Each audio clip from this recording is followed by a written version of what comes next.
बहुत ही respected teachers and my dear students, ਅੱਜ ਮੈਂ ਤੁਹਾਡੇ ਨਾਲ 10th science lesson number 5 periodic classification of elements ਭਾਵ ਤੱਤਾਂ ਦਾ ਆਵਰਤੀ ਵਰਗੀਕਰਨ ਦੀ ਫੁੱਲ ਐਕਸਰਸਾਈਜ਼ ਅਤੇ ਉਸ ਵਿੱਚ ਜੋ ਪੰਨਿਆਂ ਵਾਲੇ ਪ੍ਰਸ਼ਨ ਉੱਤਰ ਹਨ ਜੋ ਕਿ ਪੂਰੀ ਤਰ੍ਹਾਂ ਸੋਲਵ ਕੀਤੇ ਹੋਏ ਹਨ ਨੂੰ ਚੰਗੀ ਤਰ੍ਹਾਂ ਤੁਹਾਡੇ ਨਾਲ ਡਿਸਕਸ ਕਰਨ ਜਾ ਰਿਹਾ ਹਾਂ।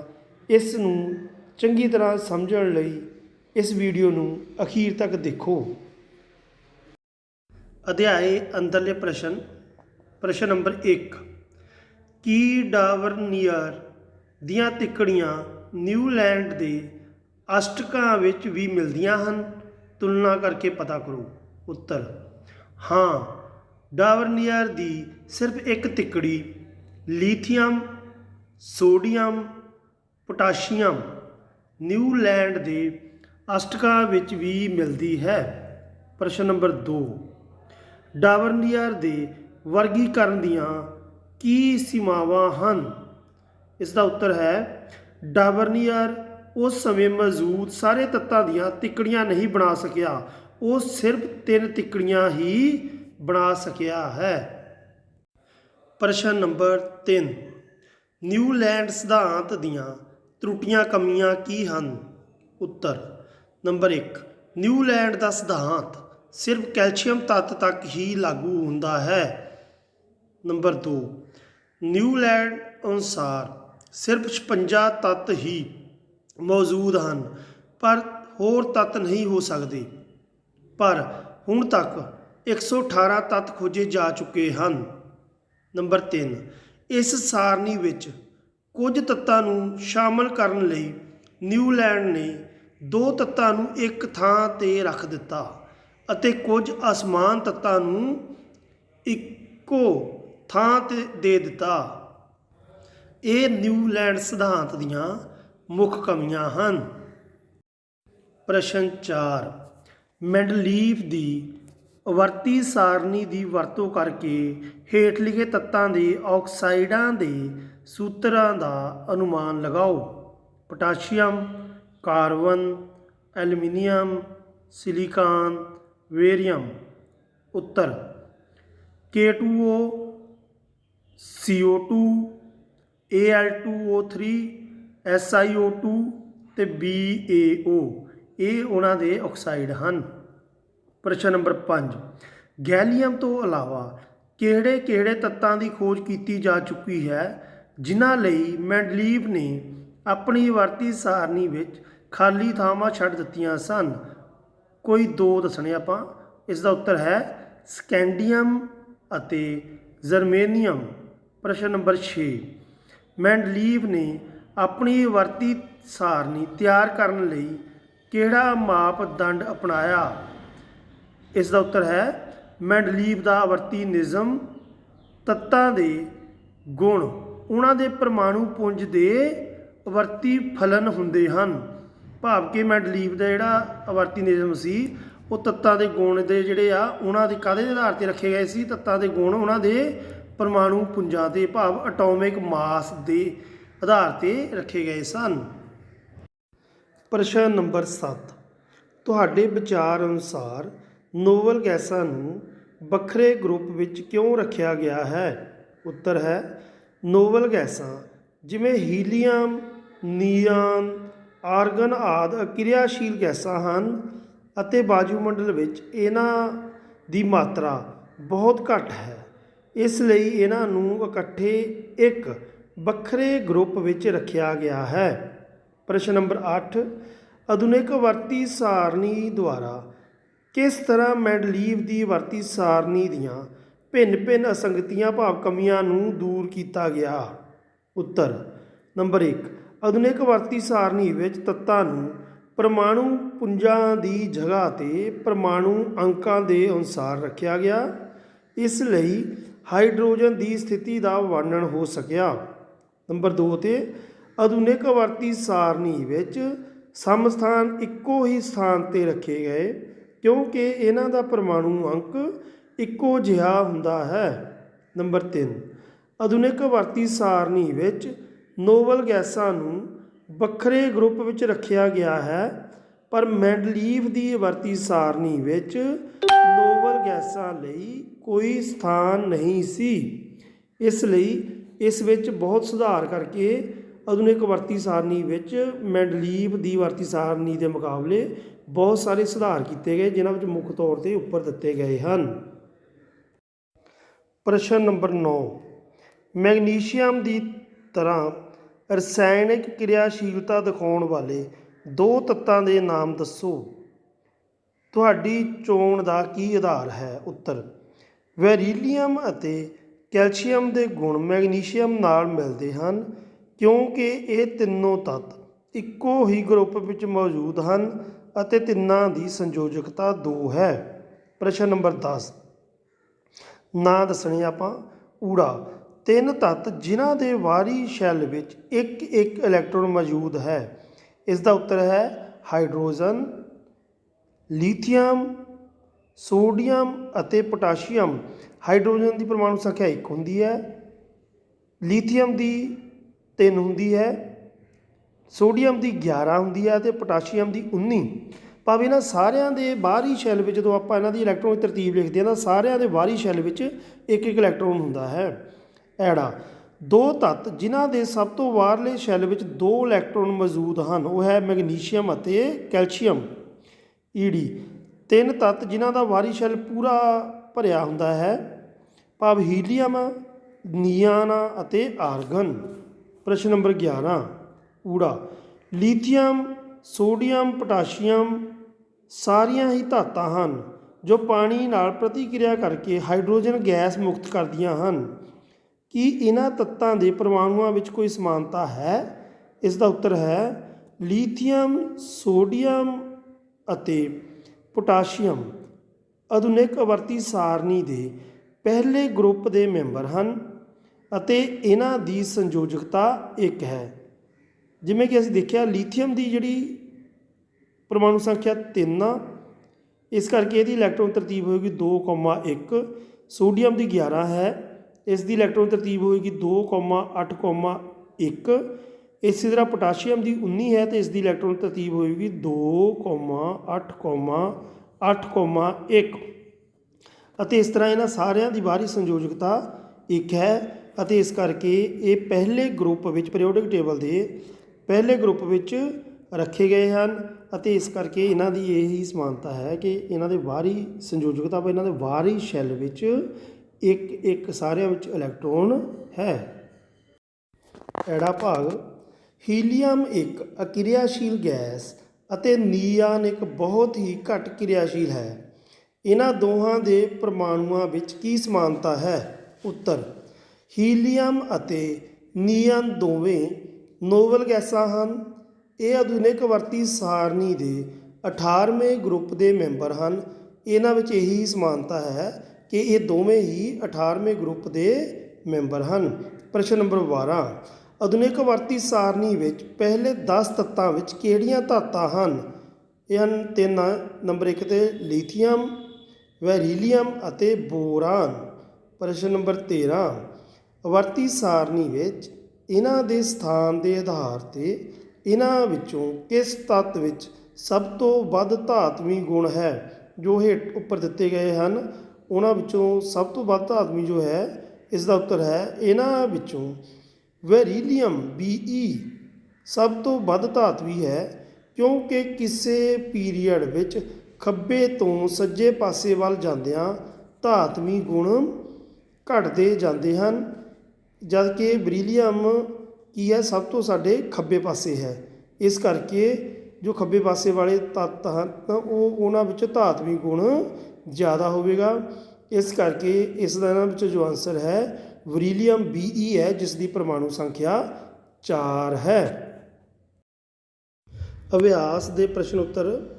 ਨੰਬਰ 1, ਆਵਰਤੀ ਸਾਰਣੀ ਵਿੱਚ ਖੱਬੇ ਤੋਂ ਸੱਜੇ ਪਾਸੇ ਵੱਲ ਜਾਣ ਨਾਲ ਤਰਤੀਬ ਬਾਰੇ ਕਿਹੜਾ ਕਥਨ ਸੱਚ ਨਹੀਂ ਹੈ? ਹਾਂਜੀ, ਇਹਨਾਂ ਵਿੱਚ ਜਿਹੜਾ ਉੱਤਰ ਹੈ ਉਹ ਹੈ ਪਰਮਾਣੂ ਸੌਖ ਨਾਲ ਇਲੈਕਟ੍ਰੋਨਾਂ ਨੂੰ ਗੁਆ ਦਿੰਦੇ ਹਨ।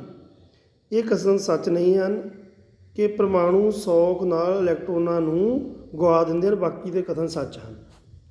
ਪ੍ਰਸ਼ਨ ਨੰਬਰ 2, ਤੱਤ XCl2 ਸੂਤਰ ਵਾਲਾ ਇੱਕ ਕਲੋਰਾਈਡ ਬਣਾਉਂਦਾ ਹੈ ਜੋ ਕਿ ਇੱਕ ਵੱਧ ਪਿਘਲਣ ਅੰਕ ਦਾ ਠੋਸ ਹੈ।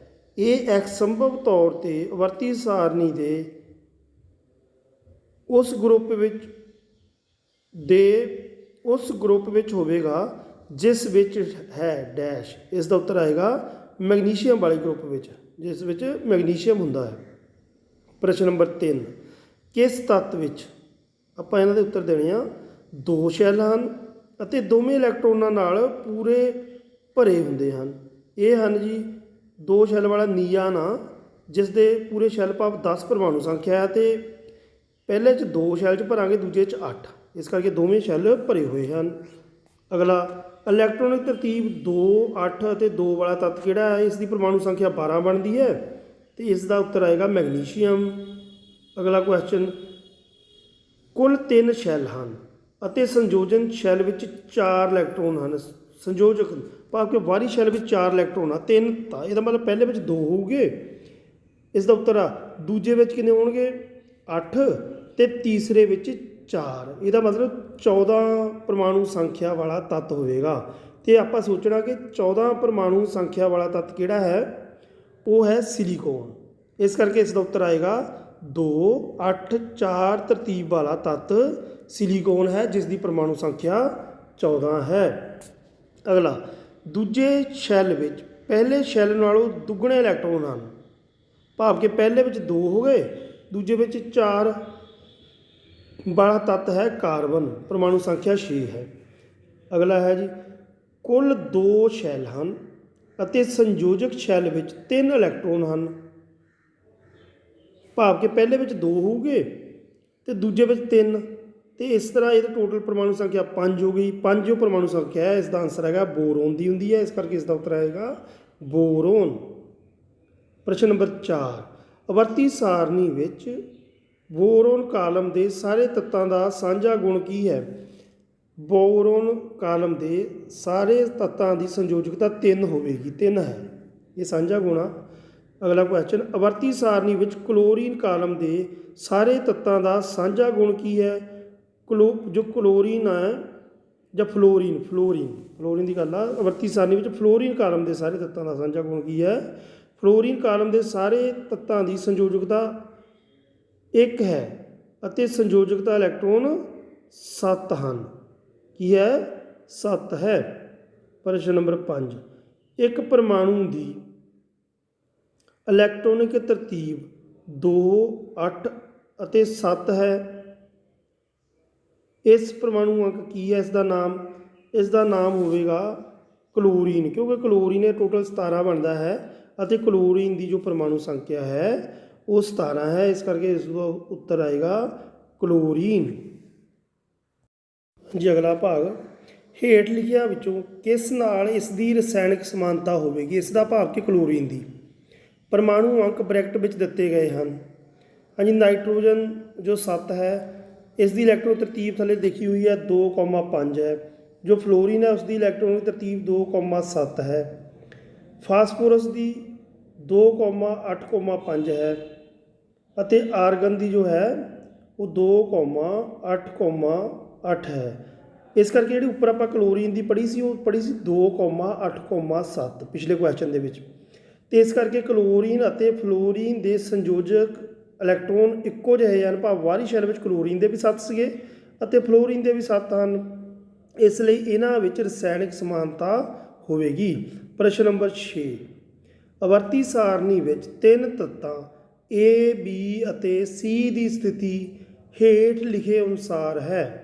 ਗਰੁੱਪ 16 ਅਤੇ ਗਰੁੱਪ 17, ਇਹਦੇ ਵਿੱਚ A, B ਅਤੇ ਆਪਾਂ C ਦੀ ਸਥਿਤੀ ਦੱਸਣੀ ਆ ਕਿ A ਕਿਹੜਾ ਤੱਤ ਹੋਵੇਗਾ, B ਕਿਹੜਾ ਤੱਤ ਹੋਵੇਗਾ ਅਤੇ C ਕਿਹੜਾ ਤੱਤ ਬਾਰੇ ਸੋਚਦੇ ਹੋਏ ਆਪਾਂ ਫਿਰ ਇਹ ਦੱਸਣਾ ਹੈ। ਇਹਦੇ ਵਿੱਚ ਜੋ ਪੁੱਛਿਆ ਸਾਨੂੰ ਕਿ ਇਹਨਾਂ ਵਿੱਚ ਧਾਤ ਜਾਂ ਅਧਾਤ ਕੀ ਹੈ, ਇਹਨਾਂ ਦਾ ਆਨਸਰ ਆਏਗਾ ਅਧਾਤ।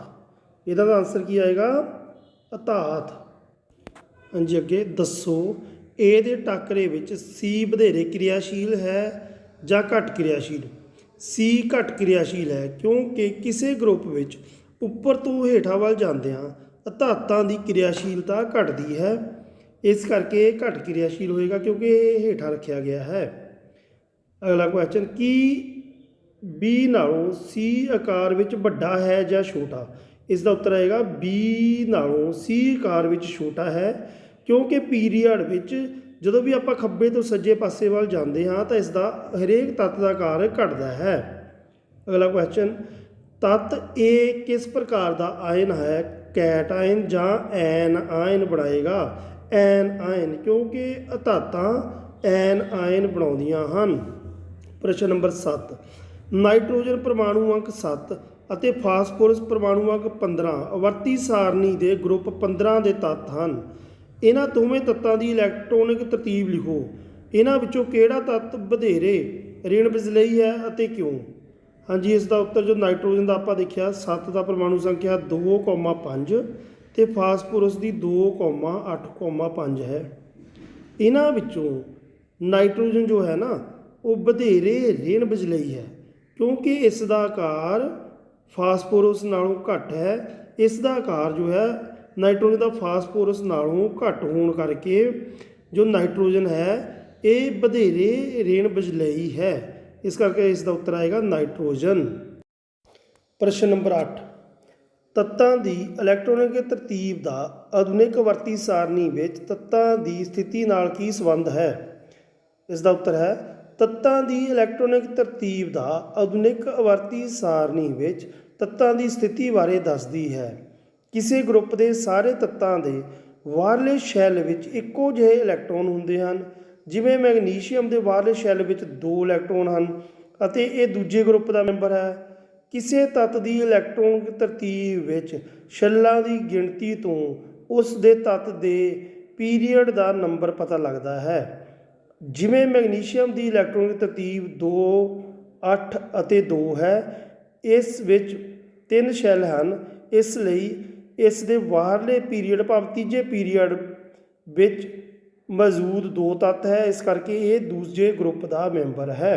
ਪ੍ਰਸ਼ਨ ਨੰਬਰ 9, ਆਧੁਨਿਕ ਆਵਰਤੀ ਸਾਰਣੀ ਵਿੱਚ ਕੈਲਸ਼ੀਅਮ ਪਰਮਾਣੂ ਅੰਕ 20 ਦੇ ਚਾਰੇ ਪਾਸੇ 12, 19, 21 ਅਤੇ 38 ਪਰਮਾਣੂ ਅੰਕਾਂ ਵਾਲੇ ਤੱਤ ਮੌਜੂਦ ਹਨ। ਇਹਨਾਂ ਵਿੱਚੋਂ ਕਿੰਨਾ ਤੱਤਾਂ ਦੇ ਭੌਤਿਕ ਅਤੇ ਰਸਾਇਣਕ ਗੁਣ ਕੈਲਸ਼ੀਅਮ ਵਰਗੇ ਹਨ? ਭਾਵ ਕਿ ਕੈਲਸ਼ੀਅਮ ਦੀ ਜੋ ਇਲੈਕਟ੍ਰੋਨਿਕ ਤਰਤੀਬ ਹੈ 2, 8 ਅਤੇ 2 ਹੈ। ਜਿਨ੍ਹਾਂ ਦੇ ਬਾਹਰਲੇ ਸ਼ੈੱਲ ਵਿੱਚ ਵੀ 2 ਇਲੈਕਟ੍ਰੋਨ ਹੋਣਗੇ, ਉਹਨਾਂ ਦੀ ਜੋ ਹੈ ਭੌਤਿਕ ਅਤੇ ਰਸਾਇਣਕ ਗੁਣ ਲਗਭਗ ਜੋ ਹੈ ਉਹ ਇਹਦੇ ਨਾਲ ਮਿਲਦੇ ਜੁਲਦੇ ਹੋਣਗੇ। ਇਸ ਕਰਕੇ ਕੈਲਸ਼ੀਅਮ ਦੀ ਇਲੈਕਟ੍ਰੋਨਿਕ ਤਰਤੀਬ ਇਹਨਾਂ ਵਿੱਚੋਂ ਪਰਮਾਣੂ ਅੰਕ 12 ਵਾਲੇ ਤੱਤ ਹਨ ਮਿਲਦੀ ਹੈ। ਇਸ ਲਈ ਇਸ ਦੇ ਗੁਣ ਜੋ ਹਨ ਪਰਮਾਣੂ ਅੰਕ ਵਾਲੇ ਤੱਤ ਨਾਲ ਮਿਲਦੇ ਹਨ, ਭਾਵ ਕਿ 12 ਪਰਮਾਣੂ ਅੰਕ ਵਾਲੇ ਤੱਤ ਨਾਲ ਮਿਲਦੇ ਹਨ।